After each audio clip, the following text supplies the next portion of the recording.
Bonjour tout le monde, petite vidéo en cette période de confinement. Finalement, c'est une maigre contribution que je peux apporter. Voilà, tout le monde, enfin une majorité de personnes est à la maison et je pense que c'est le moment pour pouvoir travailler des choses qu'on n'a pas forcément le temps de travailler quand on est en cours régulier. Petite vidéo donc sur la musicalité, qui est une notion un petit peu abstraite, obscure pour beaucoup de monde. Et l'idée de cette vidéo, c'est de, boum, tout de suite apporter beaucoup de clarté et vous donner des éléments pour pouvoir un jour être musical en dansant, le plus possible en tout cas.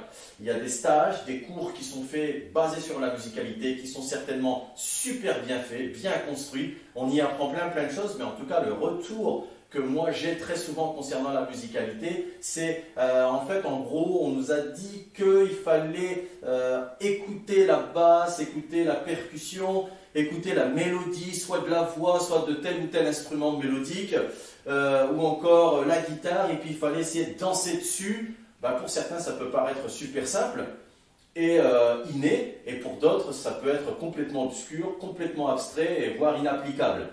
C'est tellement vrai que quand on regarde sur la piste de danse en social, on voit même que très loin des questions sur l'interprétation des musiques, on a déjà beaucoup de gens qui ont du mal à danser sur le 1, de trouver le 1 d'une mesure musicale.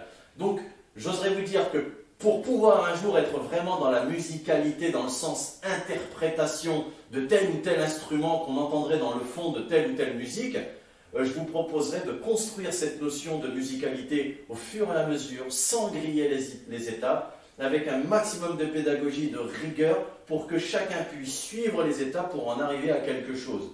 Sinon, il y a beaucoup de gens qui vont être perdus, on n'arrivera pas à l'objectif final d'être musical. Pour pouvoir atteindre cet objectif, première des choses, c'est de partir d'une définition.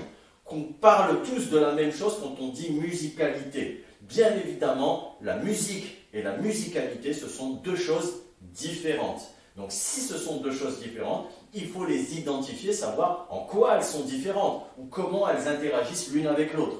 Parce que dans musicalité, il y a bien musique, mais il faut voir comment ça interagit avec la musique.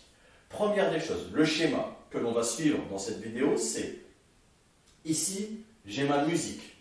D'accord? Sur cette musique, à point de départ de mon cerveau, je vais projeter deux choses. D'accord? Donc deux choses cérébrales, deux choses cognitives que je projette sur ma musique. Et enfin, j'ai un troisième espace ici qui est mon énergie et mon interprétation. Et en gros, cette énergie et cette interprétation va venir balayer le tout pour être dans la musicalité. On a donc compris finalement qu'ici on avait la musique et que la musicalité englobait cette musique, incluait cette musique. Donc il va falloir identifier tous ces éléments-là. Je rappelle le schéma, il est simple. J'ai la musique sur laquelle je projette deux choses à point de départ de ma tête, ça se passe dans ma tête. Et enfin, je prends mon énergie et mon interprétation et boum badaboum, j'en fais une sauce et ça me donne ma musicalité. On va commencer par parler de cette première sphère qu'on appelle la musique. Quand on vous dit musique en tant que danseur, vous devez penser à trois choses, c'est-à-dire les trois ingrédients de la musique. Quels sont les trois ingrédients de la musique? Eh bien, premier ingrédient, on a le rythme. Deuxième ingrédient, vous avez l'harmonie. Troisième ingrédient, vous avez la mélodie. À partir du moment où vous réunissez à un rythme, une harmonie et une mélodie, on peut considérer qu'on est face à de la musique. Donc ça peut paraître super évident pour certains et ça peut paraître super obscur. On va essayer de clarifier un petit peu les choses avant de parler du reste. Alors, qu'est-ce qu'on va faire? On va prendre un instrument de musique, ce qui me paraît être la meilleure chose pour pouvoir parler de musique, prendre un instrument de musique, et enfin, comprendre déjà qu'on a trois ingrédients. On va commencer par parler du premier ingrédient, le rythme. Si je fais...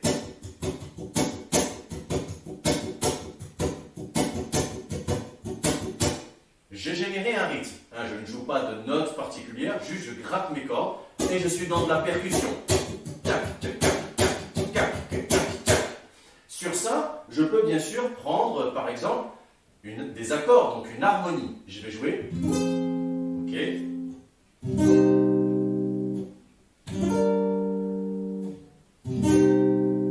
Ok.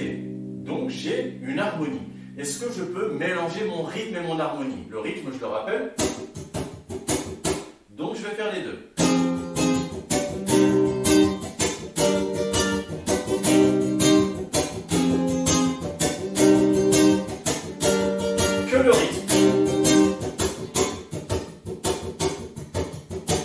reviens et je remets mon harmonie.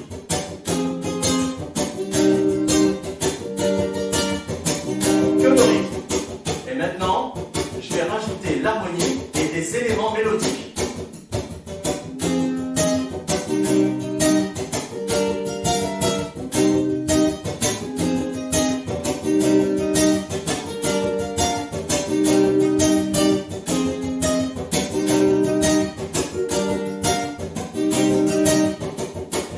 Qu'avec le rythme. Donc finalement, on a compris que pour pouvoir parler de musique, il me faut l'association de 3 ingrédients, le rythme, l'harmonie et la mélodie. Et une fois que j'ai réuni ces 3 choses-là, j'ai cette terre de musique. Ok, pas de problème. Ça, c'est la part du DJ. On est en soirée, c'est lui qui va gérer la musique, le tempo de la musique, qui va choisir telle ou telle musique rapide, lente, douce, qui tabasse un petit peu en fonction des sensibilités, des présences qu'il a sur sa piste de danse, sachant que son but c'est toujours d'avoir un maximum de monde et que sa soirée elle soit remplie, que tout le monde soit content de son mix. Donc la musique, ça va être l'affaire du DJ. Mais c'est quand même présent pour notre musicalité. Nous, notre rôle consiste à déjà projeter des choses sur cette musique du DJ. On va projeter 2 choses. La première des choses qu'il est important de projeter, c'est les comptes de la musique. Compter, savoir compter, c'est la clé de la musicalité future. Mais en ingrédient élémentaire de base, c'est la capacité de compter. Si je ne sais pas compter, c'est niet. Il n'y aura pas de musicalité. Parce qu'au départ, on apprend à compter, jusqu'au jour où on n'a plus besoin de compter et qu'on ressent les choses pour pouvoir interpréter. Mais au départ, on est hyper cérébral et puis l'idée c'est d'aller compter. Alors c'est pas très fun, mais il faut passer par là pour un jour réussir à ne plus compter, se sentir à l'aise et être juste dans la légèreté de l'interprétation. Donc compter, c'est la première des choses cérébrales qu'on projette sur la musique du DJ, c'est je compte ce qui se passe.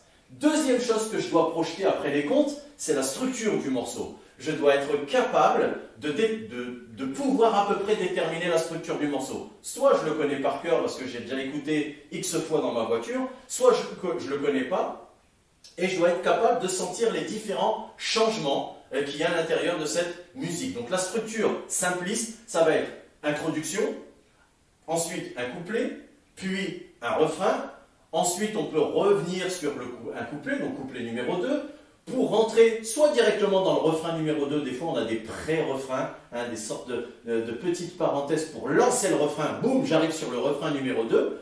À la fin de ce refrain numéro 2, je peux avoir une énorme parenthèse qu'on appelle un pont musical, où la sauce elle va monter pour arriver en puissance, en force sur le refrain numéro 3. Là, on est vraiment au sommet de l'émotion, etc. Et enfin, une petite fin tranquillement qui redescend tout doucement pour nous redéposer là où on avait décollé. Donc voilà un petit peu la structure classique d'un morceau. Bien sûr, des fois, on est face à d'autres formes de structure de morceaux, mais globalement, par structure de morceau, c'est ça que j'aimerais que vous compreniez. Cet enchaînement d'introduction, couplet, refrain, pont, refrain, fin. Donc, je reprends mon schéma. J'ai cette musique, l'association de 3 ingrédients, le rythme, l'harmonie et la mélodie, c'est l'affaire du DJ. Première des choses, je dois apprendre à compter dessus. Deuxième chose, je dois à peu près soit deviner, soit connaître la structure du morceau. Et une fois que j'aurai fait ça, j'aurai plus qu'à prendre l'énergie du jour et ma sensibilité d'interprétation pour venir englober le tout et être dans la musicalité et m'exprimer sur la piste de danse. Je parle d'énergie et d'interprétation pour la simple et bonne raison que si vous prenez un couple, que vous faites danser ce couple le lundi une fois, le mardi une fois, le mercredi une fois, jusqu'au dimanche, en tout ils auront dansé 7 fois, que vous les mettez dans les mêmes conditions, au même endroit, à la même heure, sur la même musique, eh bien, vous les filmez, vous aurez 7 résultats différents, vous aurez 7 danses différentes. Pourquoi? Pour la simple et bonne raison que chaque jour, on est dans une énergie et dans une sensibilité d'interprétation qui est différente. Jour après jour, on n'a pas la même énergie pour danser et on n'a pas la même sensibilité. C'est ce qui fait d'ailleurs la magie de la musique et la magie des danses de couple, c'est que c'est un perpétuel renouvellement. On est toujours dans quelque chose de nouveau, dans quelque chose d'appréciable à nouveau parce que c'est jamais la même chose. Donc ça, c'est super important à comprendre que énergie et interprétation, c'est quelque chose d'un peu subtil. Mais qu'en amont, avant d'en arriver là, il faut qu'on soit capable de compter, pour projeter nos comptes sur la musique, et capable de déterminer la structure du morceau. D'accord? Donc là, on va zoomer sur cette deuxième moitié de vidéo, sur les comptes. Très important. Pour les danses que nous dansons majoritairement, donc salsa, bachata, kizomba, zouk brésilien, on est sur des mesures musicales de 8 temps. On est tranquille. Mambo, ça va me donner 1, 2, 3, 5, 6, 7, boum, 1, 2, 3, 5, 6, 7. Bachata, on va être sur 1, 2, 3, je pointe. 5, 6, 7, je pointe. Kizomba, l'avantage, c'est qu'on est un peu plus libre parce qu'on danse sur le temps. 1, 2, 3, 4, je peux décider, boum, je m'arrête à 5, 6, 7, 8, je repars sur un 1, 2, etc. Donc là, on a quelque chose d'un peu plus décortiqué avec plus de liberté parce qu'on danse sur le temps et on n'a pas forcément besoin de respecter les mesures musicales, sauf quand on veut être hyper dans la musicalité où là, la mesure musicale a de l'importance. Et enfin, le zouk brésilien, on serait sur du 1, 2 et 3, 4 et 5, 6 et 7, 8 et 1 et ainsi de suite. Donc à chaque fois, on a de la chance, on est sur des mesures musicales de 8 temps. Donc l'idée sur les mesures musicales de 8 temps, c'est que vous soyez capable de déterminer le 1. J'écoute ma musique, je me concentre et attention, je chope un 1. L'idéal, c'est d'écouter une musique que vous connaissez bien. Pas besoin d'aller sur de la bachata, de la kiss, etc. Allez sur des musiques que vous connaissez depuis que vous êtes jeune, ceux qui aiment Francis Cabrel, qui en ont écouté, ceux qui écoutent du Céline Dion, ceux qui écoutent du hard rock, peu importe, prenez votre style de musique, hein, James Brown, tout ce que vous voulez, vous prenez votre style de musique et vous essayez de déterminer le 1, et à force de vous entraîner, vous pourrez passer sur les sons un peu plus difficiles à comprendre pour l'européen de base, c'est-à-dire les sons latins, etc., parce que les instruments ne sont pas les mêmes, les cultures ne sont pas les mêmes, les sensibilités ne sont pas les mêmes, et donc il y a une complexité auditive qu'il est possible de percer déjà quand on sait se positionner sur un 1, sur des sons qu'on connaît bien. Donc l'idée c'est la détermination du 1. Alors ça, il faut s'entraîner. On met de la musique à la maison, des morceaux qu'on connaît bien, et on essaie de taper son 1, de faire la reconnaissance du 1. Petite clé que je pourrais vous donner, pour réussir à faire cela, en tout cas pour ceux qui ont des difficultés à le faire, c'est l'anticipation. Tout réside dans l'anticipation. Si vous voulez être prêt sur un 1, qu'en est-il de vous-même sur 5, 6, 7, 8 qui précèdent le 1?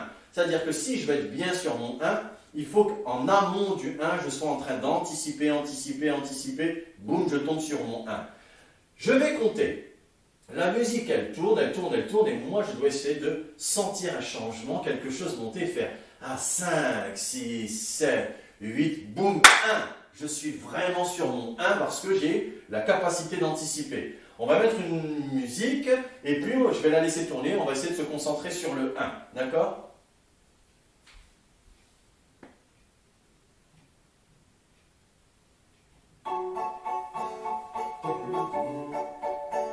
Voilà, tranquillement, j'écoute, je me concentre.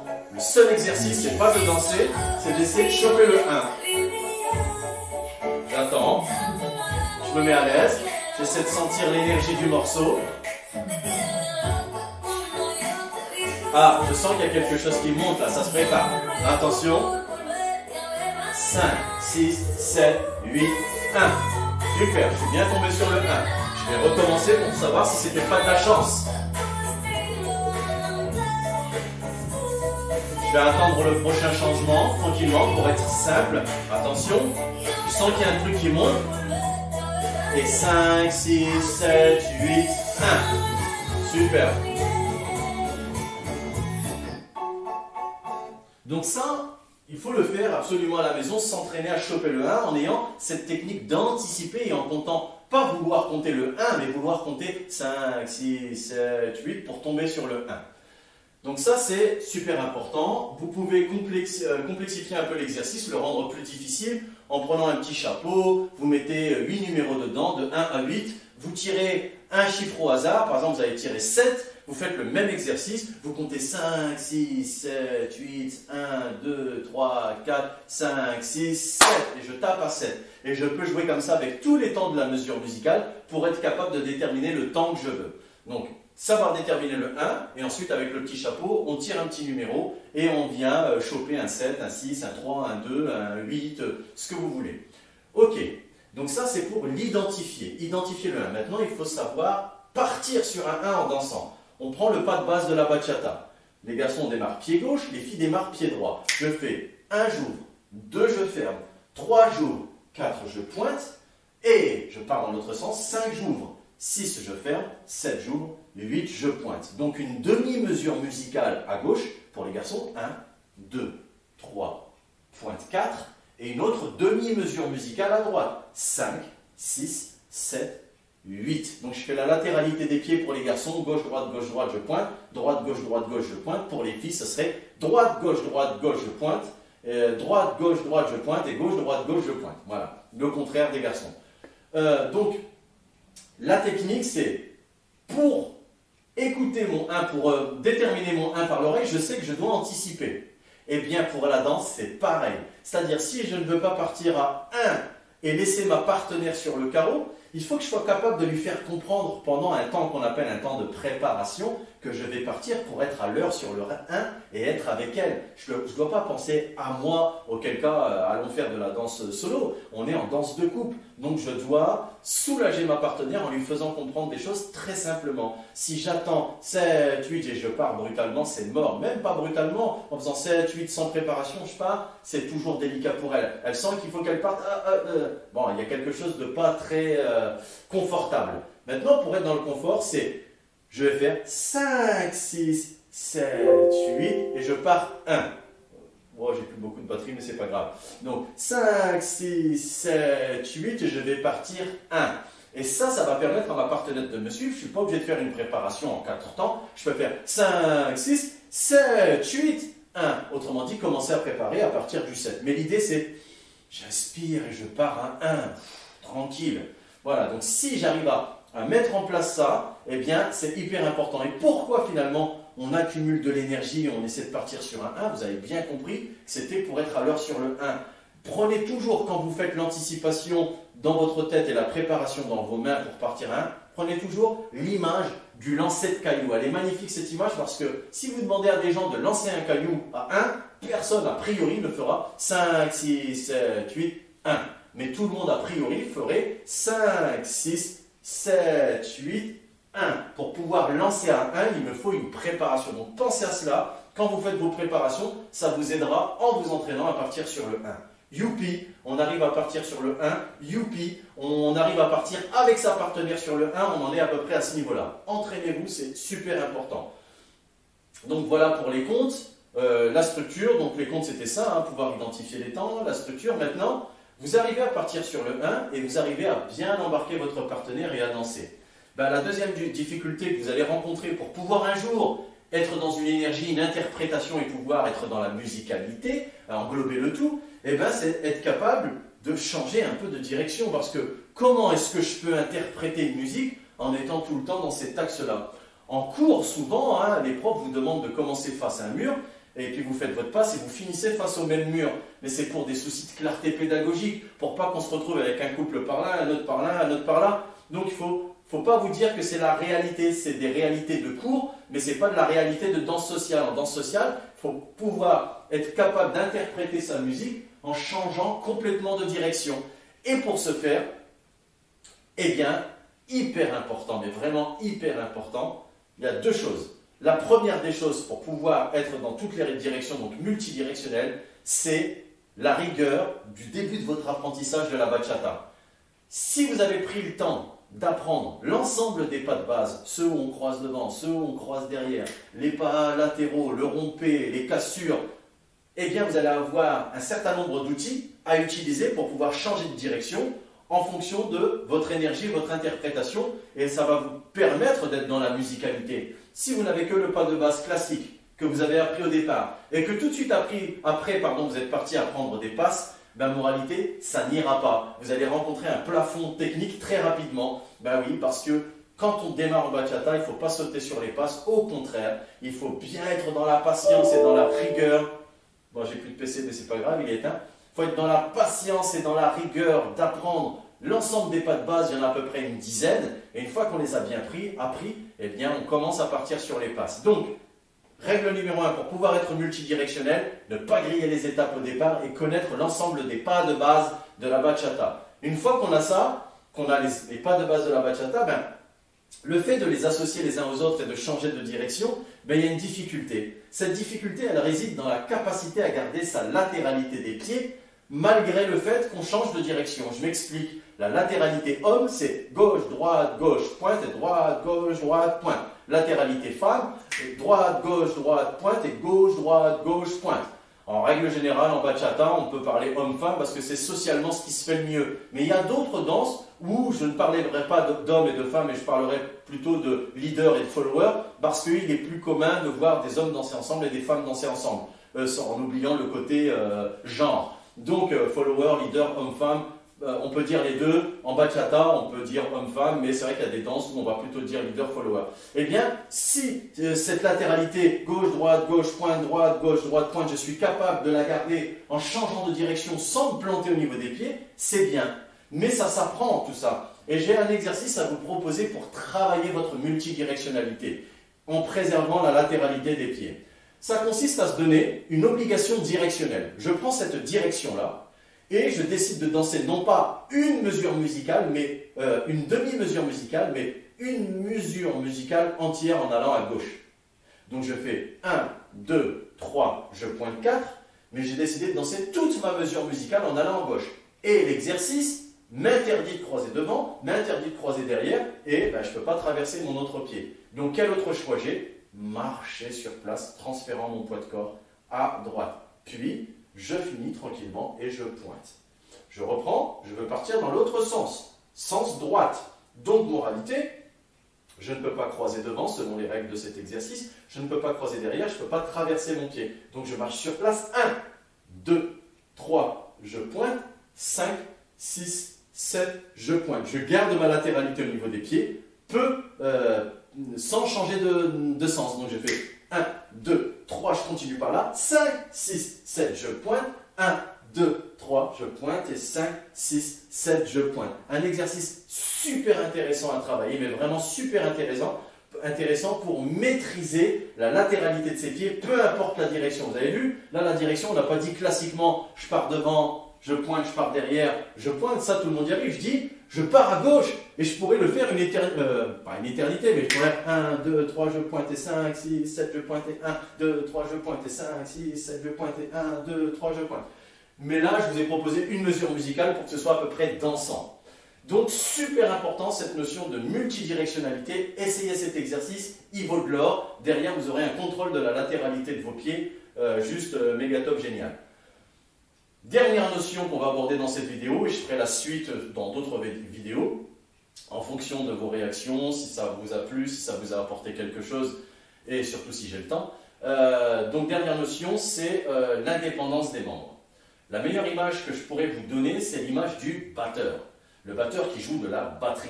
Lui, le batteur droitier, il a sa main gauche pour taper la caisse claire. Tac, tac, tac. Il a sa main droite pour taper sur la charleston. Tss, tss, tss. Il a son pied droit pour jouer de la grosse caisse. Boum, boum, boum, boum, boum. Et il a son pied gauche pour contrôler sa charleston. Soit en fermeture, tss, tss, tss, soit en ouverture.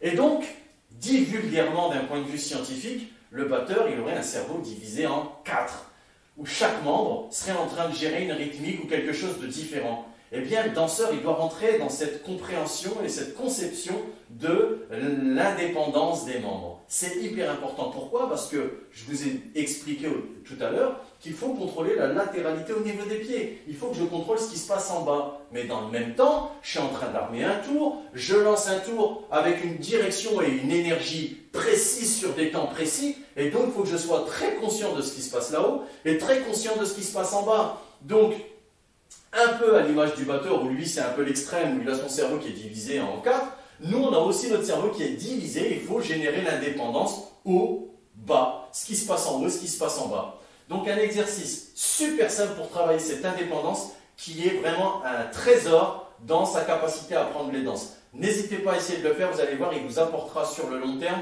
même à moyen terme, beaucoup de fluidité ou de capacité à pouvoir danser et penser plus à la musicalité qu'autre chose. Donc l'exercice en soi, c'est je lève les bras, j'écarte les bras sur le côté, je viens plier le bras droit, fléchir le coude, et je viens ensuite dans l'autre sens. Mais je vais essayer de le faire sur mon pas de base. Ça va me donner sans les bras. 1, 2, 3, je pointe, 5, 6, 7, je pointe. Je démarre, les bras en l'air, 4 temps. 1, 2, 3, 4, 5, 6, 7, 8. 1, 2, 3, je pointe, et 5, 6, 7, 8. Je peux essayer de faire la même chose, mais avec 2 temps pour la mobilisation des bras, pour le changement au niveau des bras. Ça donnera 1, 2, 3, 4, 5, 6, 7, encore. 1, 2, 3, 4, 5, 6. Maintenant, un temps. Et 1, 2, 3, 4, 5, 6, 7, 8. Et 1, 2, 3, 4, 5, 6. Je reviens sur 4 temps. Et 1, 2, 3, 4, 5, 6, 7, 8. 1, 2, 3, 4 et 5, 6, 7, 8. Exercice vraiment très intéressant, mais vraiment essayez vraiment de le pratiquer sur de la musique en essayant de prendre par exemple ce combo au niveau des bras. Vous pouvez trouver votre propre combo ou le faire avec celui-ci. C'est génial pour travailler son indépendance des membres, pour pouvoir avoir plus de facilité à être musical en finalité de tout ça. Maintenant, si vous voulez monter d'un niveau encore en difficulté pour travailler cette indépendance des membres, tout à l'heure je vous ai donné l'exercice de danser une mesure musicale dans le même sens, ici à gauche, dans cette direction-là, mais le sens gauche d'abord. Eh bien, ça donnait 1, 2, 3, je pointe sur place, et là, je pointe, et 1, 2, 3 sur place, et là, je pointe. Eh bien, vous pouvez prendre cet exercice-là et reprendre le combo des bras. C'est 3, 4, 5, 6 fois plus compliqué que ce que je viens de faire précédemment. Mais là, au niveau d'indépendance des membres, vous serez au top. Donc, l'exercice, par exemple, en 4 temps, 1, 2, 3, je pointe, 5, 6, 7, je pointe. Et 1, 2, 3, je pointe, 5, 6, 7, je pointe. Je peux le faire en 2 temps. 1, 2, 3, je pointe, et 5, 6, 7, je pointe, et 1, 2, 3, je pointe, et 5, 6, 7, je pointe, ou encore en un temps, 1, 2, 3, je pointe, et 5, 6, 7, je pointe, et 1, 2, 3, je pointe, et 5, 6, 7, je pointe. Voilà, je suis sur le bon pied. Nickel. Donc voilà un petit peu tous les exercices que vous pouvez essayer de mettre en place pour être dans la musicalité. C'est une première vidéo qui a parlé de pas mal de notions. Ce que je vous demanderai de retenir vraiment, c'est la musique, l'association de rythme, harmonie, mélodie. Ici, sur laquelle vous allez projeter des comptes. En gros, être capable de compter le 1 à compter n'importe quel temps de cette mesure musicale, d'abord sans danser, ensuite sur de la musique. Ensuite, être capable d'identifier la structure des morceaux, ça viendra sur d'autres vidéos, je prendrai des exemples, intro, couplet, refrain, etc., etc. Et à la fin, d'avoir une énergie et une interprétation pour pouvoir englober le tout et danser avec un maximum de musicalité. Merci de votre attention, pour m'avoir suivi sur le temps de cette vidéo. Prenez soin de vous, surtout en cette période. Prenez soin de vos proches. Pensez à dire aux gens que vous aimez, que vous les aimez vraiment. Et moi, je vous dis à très bientôt.